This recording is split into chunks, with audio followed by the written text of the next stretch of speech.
A United States Congressman, Riley Moore, says Washington and Abuja are nearing an agreement on a strategic security framework aimed at tackling terrorism, including Boko Haram and ISIS activities in Nigeria. This comes after a congressional delegation visit to Nigeria, where he said discussions with the Nigerian government were positive. In a post shared on X following a Fox News interview, Moore claimed the proposed framework would address the Boko Haram and ISIS threat in the northeast, as well as what he described as the persecution of Christians in other regions. The lawmaker has previously pushed for stronger U.S. actions in Nigeria, including sponsoring a House resolution in November condemning alleged persecution of Christians and supporting the redesignation of Nigeria as a country of particular concern. Joining us this morning is Dr. Sani Aliyu, who is the Commandant General at the Neighbourhood, Enlightenment and Safety Organization, NESO, a counterterrorism and counterinsurgency organization. Breaking, Kaylee, it really was. I'd met a woman who had unfortunately had to witness all 5 of her children murdered right in front of her. I met another woman, and these were all folks in internally displaced camps. She had lost her husband, her 2 daughters, and the Fulani Islamic radicals had murdered her unborn child and taken it out of her. And she survived that, and they are all living in these internally displaced camps. There is a systematic genocidal campaign by the Fulani Muslim radicals in the middle belt of this country to push these Christians off of their ancestral land. Now, I will say this, though. We did have a positive meeting with the Nigerian government. We do have positive things that are coming out of that government that I think that is going to put us on a path where we can come up with a strategic security framework and a cooperative agreement where we can start to address these things. Obviously, first and foremost, my concern, the president's concern, is these Christians who are being slaughtered, our brothers and sisters in Christ, but also the terrorist threat that they face in the northeast of the country, which is Boko Haram and ISIS, which are obviously terrible, terrible perpetrators in the unwanted death of Christians, even non-Christians, Muslims, everything alike. We've dealt with them for a number of years, but the problem is 2-tiered, but we have to address this Christian persecution and genocide that's happening in the middle belt of this country. Join us this morning for this very important conversation once again is Dr. Sani Aliyu, who is the Commandant General at Neighbourhood, Enlightenment and Safety Organization, NESO, a counterterrorism and counterinsurgency organization. Thank you very much for joining us from our Abuja studios live this morning, Dr. Aliyu.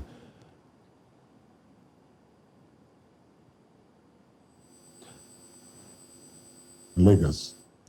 Now, Dr. Aliyu, let's get straight into it. There you heard that clip from Representative Congressman Riley Moore, who's on the back of a visit to Nigeria, the Middle Belt. He will be presenting his facts before the President of the United States, in which he will decide all further actions to take. He's also highlighted that some positives have happened in his interaction and meetings with officials of the Nigerian government. What do you make of all of this as we speak? The congressional visit, fact-finding visit, do you think they left things out? And what do you make of the fact that they didn't visit other parts of the country that might have witnessed violent extremism, especially the northeast and northwest, and the congressional visit was only limited to Benue State and the FCT. Do you think it would limit the scope of their investigation, or it will leave some things out? Well, first of all, let me commiserate with the families of the bereaved of this terrorism and the hazardous farmers' crisis in Nigeria, including those of the bandits. As a Muslim, my Quran says if you kill one innocent citizen, it's like you have killed the whole humanity. So in no place in my religion that encourages killing. And sometimes it baffles me a lot when I hear people saying Islamic terrorism. There is no such word like Islamic terrorism in the first place. Coming back to the issue on ground in Nigeria, I think the congressman in America, there is saying what he understood, which is just a few days visit. But I think we Nigerians, we have that moral obligation to enlighten them on the real situation that is on ground. We have 3 tiers of crisis in Nigeria. 1, terrorism, led by Boko Haram and ISIS in the northeast. We have banditry in the northwest. And we have a long, very, very long, age-long crisis between the Fulani herders and farmers in the Middle Belt and elsewhere in Nigeria. So these are the classes of crisis we are having in Nigeria. Who say that Fulanis are Muslims? All Fulanis are Muslims. We have Fulanis that are Christians. We have Fulanis that are non-Christian, non-Muslims. And we have Fulanis that are Muslims. So we should try to understand a situation that is the remote causes of a situation before we dwell into it. And I think from our own standing, Americans do not have moral justification or to be a moral judge between what's happening in Nigeria, because it has not get out of its own rules and crisis. Now, if we want to take that route the American president is taking, being the defender of Christ and being the fighter of Christians, then I want to ask a question. What is happening in Palestine? Where is Jesus Christ from? In the Bible, Jesus Christ was born in Bethlehem, and he was referred, or is still referred as Jesus of Nazareth. The Jewish people are killing the origin of Christianity, which is Palestine. They are killing them in troops. Genocide is happening there. What has Trump done about it, or America did about it? What have they done about it? I think Americans have another different interest in Nigeria. For me, it's not clear. There's something in the shadow, and we must find what is in the shadow. Okay. I remember vividly well, during Obasanjo, why General Victor Malu has to resign his appointment as the Chief of Defense Staff in this country because of American interest in Nigeria. They claimed that they want to train Nigeria's army, and they must train Nigerian army. It was an argument and a disagreement between General Malu then and President Olusegun Obasanjo. While General Malu was standing on that Americans have no such capacity to train Nigerian army, that Nigerian army are one of the best ground soldiers in the world, that American cannot train them. America insisted that they must train, and then Obasanjo is behind them, that okay, let them come and train. So there was no option for General Malu but to put in his resignation and left. Now America has come again with its own demand behind the shadows. Okay, Dr. In 2015, they say Nigeria will break. We had a roundtable discussion in 2013, where we actually showed to tell them on why Nigeria cannot break, and the crisis and the catastrophe that will happen if such thing occurred in Nigeria. Because from all indication, Nigeria is very central to African survival. It is not me that said it. Nelson Mandela of blessed memory opined that if Nigerian cough or sneezes, the whole Africa catches cold.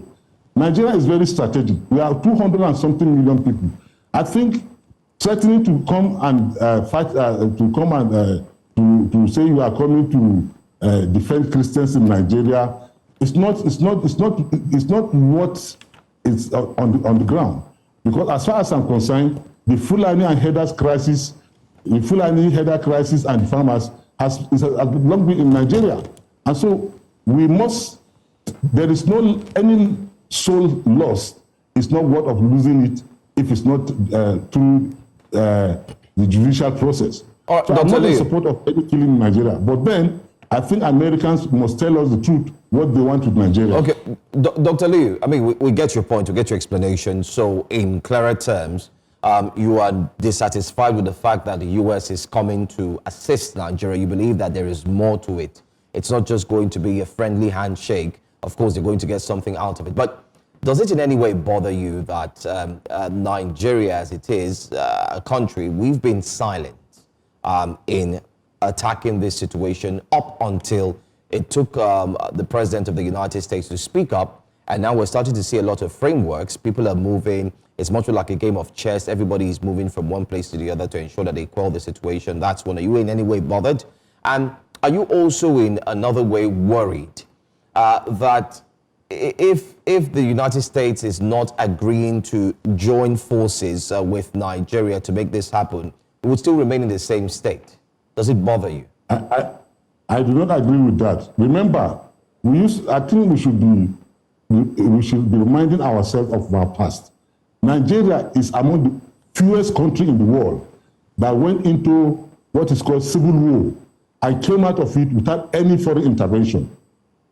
Nigeria, from our strides and from where we are coming from, we have several crises of different kinds, name it religious crisis, tribal crisis, ethnic, whatever crisis. We have never allowed anybody, any foreign body or country to come into our country to say we are solving our problems. We have the capacity to solve our problems if we are allowed to solve our problems. We have the capacity to even solve African problems.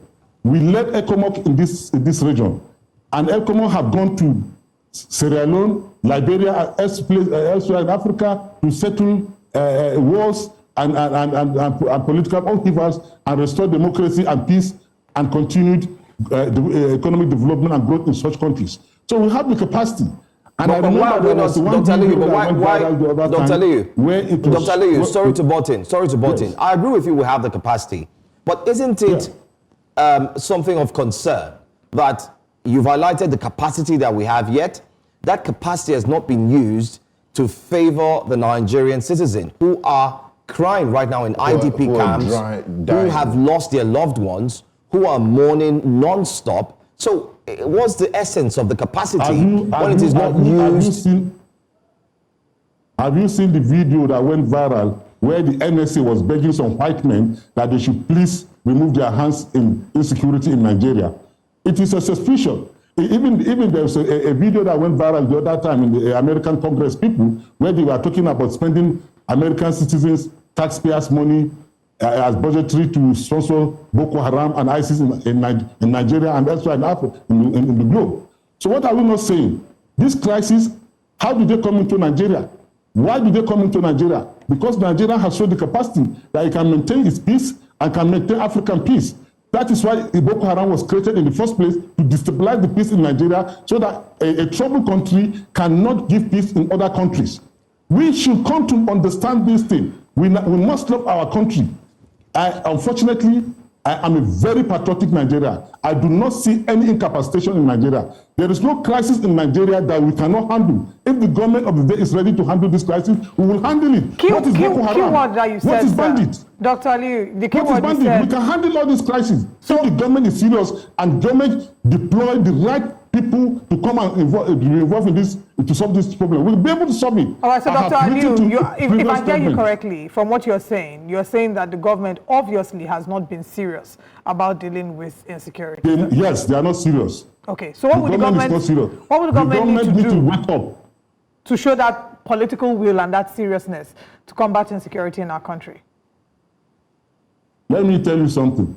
When Obasanjo was president, we were bothered with pipeline vandalization and bombing, electricity and supply lines vandalization, and so on and so forth. What did he do? he looked around and saw an NGO that is called Civil Defense. And he adopted Civil Defense and created them to become the agency of government and gave them the mandate, constitutional mandate, to make sure that they protect the critical installations of Nigerian government. And they have been doing so, and we have seen a lot of improvement in that area.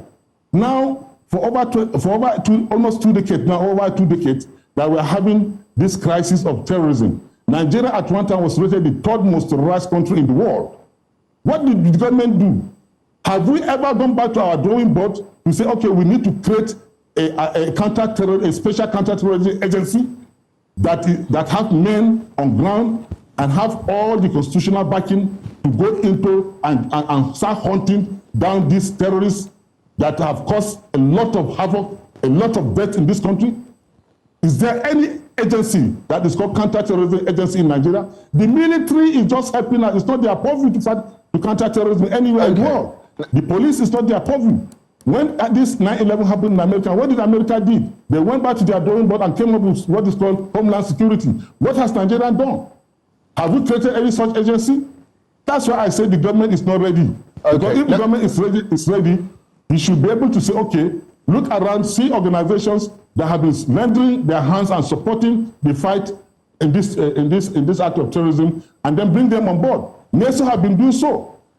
My organization, NESO, have been working with the Nigerian military, and we know how much we have put on, in the area of countering terrorism in this country. So that's what I'm saying, that the government is not serious about it. Okay, still, I want to follow up on your point, Doctor. As an organization, have over 70,000 youths, volunteers. We are committed Nigerians. We have the capacity to stop this thing. Nobody is paying anybody any kobo, but we have over 70,000 youths that have volunteered to come to fight this terrorism. And when people start talking about hiring other people from another country to come and stop this thing, it baffles my intelligence, because we have what is called youth capacity in Nigeria. We have the capacity, and these youth are committed Nigerians. They want to go into and hunt these people down. We won't be sitting there in Abuja, sitting there in our comfort zone and expect this terrorism to get out. They will keep hunting us. We must go and hunt them. We must make sure they have no place of abode in Nigeria or anywhere in this country. Have we settled our borders crisis? Nigeria is, by the way, having over 1,050 open borders, non-manned borders. And we are talking that we are being bedeviled with terrorism, banditry, and other crises. What are we doing about that? An open country? I mean, the government should wake up. I appreciate President Ahmed Bola Tinubu that he has listening ear, and I think they should do something about this thing. We must know that we have no any other country more than Nigeria. We must be patriotic Nigeria. We must be committed to this country. Let's forget for once being corrupt. Let's forget about stealing money. Please, let's see the future of this country. Nigeria is the greatest country in the world. If we give it that boost, and the Americans and other Western world knew it, and that's why they will never allow you to grow. And we want to rely on them. What support? What support? They gave us Tucano and gave us conditions on how to use Tucano. They gave us weapons and gave us areas not to use the weapons. What kind of are we going to be? I mean, this is absurd. Thank you, Dr. Aliyu. We are more than this, please. We are more than this. Thank you, Dr. Aliyu. You've raised many poignant points in our discussion this morning already, and to also point out that America didn't give us Tucanos. We purchased those Tucano. We purchased them, yes, but they are giving us conditions of using taxpayers' monies. Now that brings me to my question. You've said a lot about how because there's an African proverb that says, the way you lay your bed is the way you lay upon it. If we had been serious about tackling the death of one Nigeria, if it was indeed a tragedy, then we wouldn't have left room for the United States or any other country in the world to interfere in our domestic affairs. Having said that, then look, we have this capacity, we have what it takes, God has given us the brains. The Nigerian army has proved himself in international peacekeeping assignments in Liberia, in Sierra Leone. So when you now look at present-day Nigeria and what we've allowed to become a normal thing in the past until the United States threatened us with military intervention, what is the reason behind the slowness or the willingness not to deal with this issue heads on. My first question is, should we get rid of the non-kinetic approach that we've tried in the past, the, rehabilitating them and, carrot and stick approach? Should we go heads on? And Yes, very correct. Although if you are talking of terrorism, it's a multi-layer menace. It is national, it is international, it is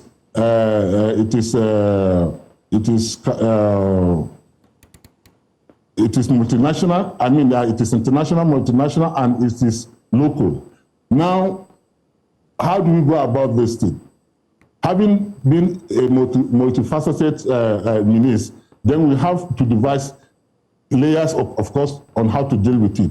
We must have the kinetic aspect, and the non-kinetic aspect must equally exist in its whole, because we have the sponsors. Who are these sponsors? We must trace the sponsors. Where are they? Where is their supply chain? We must take their supply chain. We must block their supply chains. We must get the banks that are involved, the bureau de change that are involved, the countries that are involved. We must identify all those things. We must block all those routes. We must block our borders. So that kinetic aspect must be there, and non-kinetic aspect must equally exist, because we need a lot of... What sort of non-kinetic? Can you explain what sort of non-kinetic? Buhari mentioned that how to deal with this situation is intelligence, and intelligence. So that aspect of intelligence is, again, a non-kinetic aspect. It is very key, and it is, we must have it on. And again, I want to stress one point. The American congressman said something broke his heart when he got to Jos, and that a woman said her husband and 4 children were killed before her. So let me tell him now that in my own organization, NESO, I have a woman called Hajia Zara Mohammed. She was a celebrated woman during the late President Buhari's time, because she was the woman that demises 75 Boko Haram in an operation. What happened to her? She was a wounded lion. Her husband was killed. Her 4 children were killed in her presence. That is not the first time it's happening. Where was America when she had that experience? The people that suffered that in Maiduguri and elsewhere in the Northeast, where were Americans that time? Dr. Aliyu.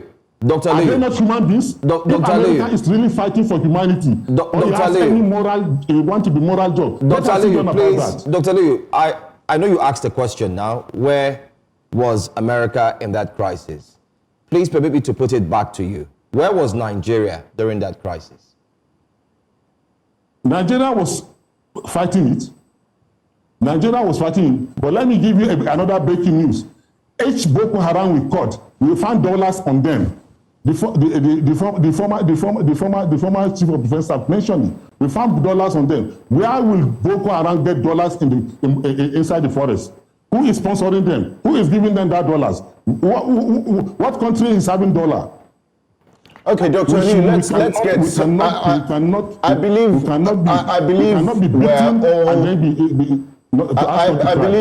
I want to say that I understand your logic in the first place, because you started off this program by saying the United States doesn't have the moral responsibility to act as an arbiter of justice and freedom of and human rights freedom, going by their actions in the last 24 months or even 12 months, because the United States is actively providing diplomatic and military cover to what the world's leading experts have called a genocide, leading scholars of genocide. The United Nations itself has called what's happening in Gaza and Palestine a genocide. But having said that, two truths can exist at the same time.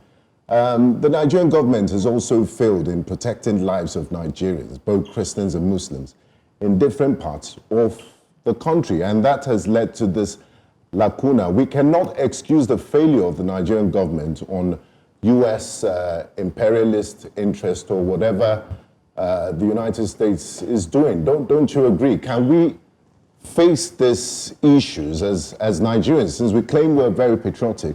Why can't we just deal with it decisively and head on? Remember, Abacha said when a violent crisis persisted for over 24 hours or 48 hours, the government hands is involved. So we are not taking away the Nigerian government weakness or lack of political will to deal with this situation. I see a situation where the hands of the government are tied somewhere. I see an involvement that do not allow them to act. But I want to remind them that they have taken an oath of office and they are obliged to provide the first contract they are having with Nigerian citizens. That is to protect their lives and property. It is saddening, it is very disheartening to note that in the presence of our government, we are suffering what we did not allow other African countries to suffer. How then can we, Nigerians, allow this thing to continue? We have all the wherewithal, we have the capacity, we have the finances, we have the human capacity to deal with this situation. Why is the government not doing anything about it? That is what I'm equally asking President Ahmed Tinubu, even though he just come on board. But then, when Buhari came on board, Nigeria was the third most terrorized country. And when he was leaving, he left Nigeria as the 8th most terrorized country in the world. Today, we have glided back again to 6th most terrorized country. So we are not progressing again. So I think I'm calling on President Ahmed Bola Tinubu to actually sit down with experts, people who are truly concerned about what is happening, people who would pour their heart and mind and put their life on line for this country. We should call them to sit on the round table so that we look at this matter and provide workable solutions. If we sit down and provide, this thing can be stopped in less than 18 months. I'm telling you, less than 18 months, you will not hear Boko Haram anywhere, you will not hear bandits anywhere, or any Fulani header. We need to engage what is called, that's when we're talking about kinetic. You see, Nigerian legislators, they have beautiful legislation. I applaud them. But those institutions they create through their legislations, where are they really working? Now, let me go back to, let's look at NOA. That's National Orientation Agency. What are they doing? How are they giving the Fulani headers orientation? How are they involving themselves with the farmers out there? How are they reconciling the dispute, the age-long dispute between the herders and the farmers regarding grazing area and their farms? All right. What has been their role? We unfortunately have to wrap up. Are they not supposed to give good orientation to the Nigerians? So if you want to look at this thing, everybody must wake up. All right. The presidency must wake up. The security agencies must wake up. The government agencies must all wake up. The citizens must equally be involved. All right. I just want to quickly ask, because there seems to have been a lot of fire that targeted towards Islamic scholar Sheikh Gumi. And I want to get your thoughts on the role he has played in Nigeria's challenges with insecurity. There are those who have called for him to be charged with terrorism, saying that he's made excuses for bandits. There are others who, seem to see the sense and logic in what he's doing. But let's get your position on this. As far as I'm concerned, as a patriotic Nigerian, anybody that takes side with the terrorists, the law should catch up with him. He should be given the right treatment. For whoever supports terrorists is a terrorist himself. My father used to tell me, show me your friends and I will tell you who you are. If a cleric, an Islamic cleric is showing sympathy with terrorists or bandits, then he should be arrested. He should be dealt with accordingly. Nobody is above the law. That is the problem we're having in this country. Nobody should be above the law. If you are a legislator, if you are a senator, if you are a governor, whoever you are you a vice president, whoever you are, that you are having sympathy with the killings of Nigeria through terrorism, banditry, and header and farmers' crisis, then that person should face the law. If we cannot face the law because of immunity now, as soon as he leaves office, the law should catch up with him. That's my position. I don't think anybody should be spared because Nigerians, we must place a high premium to the lives of our citizens. We cannot be sitting down and seeing this dastardly act of killing innocent Nigerians, stopping them from their economic activities because of some kind of interest that I don't know where that interest is coming from. That interest is not of God. That interest is not of him. The devil himself will have surrendered. The devil himself will have said, no, it's enough, it's enough. The shedding of blood is enough. But what I'm saying is that We have the right, we have the capacity, we have the intelligence, we have the people, we have the financing to deal with this situation. We don't need any other country to come and involve, because any country that is coming has its own interest in our own resources. It can be mineral resources or our black gold. So any country that is coming now is driving towards that. And in fact, this crisis we have deliberately found in Nigeria so that they will be able to come and say they are stopping crisis for us, so that they can get what they want to get in the country and make us a pariah nation at the end. We have seen their involvement in so many countries. In Libya, we have seen their involvement. We saw when they caught Saddam Hussein, the man that gathered weapons of mass destruction, and at the end of the day, what happened? They killed the man, destroyed their country, and only to come and the British government and so on, and American government only to say, sorry, we are sorry. We didn't find any weapons of mass destruction. Thank you so much for your time. So that they can come into your country. I'm calling on President Tinubu and the NSA and the host of them. They shouldn't play themselves into the gallery. It's not possible. Nigeria, we cannot afford this, because by all intent and purposes, we are the largest black population in the world. And should anything happen to Nigeria, the black man has no any space again in the world. This is my position, and this was the position of Nelson Mandela of blessed memory. We cannot throw Allah around with our Thank you very much, we cannot get into the gallery of people who call themselves our friends, and we know they are not our friends.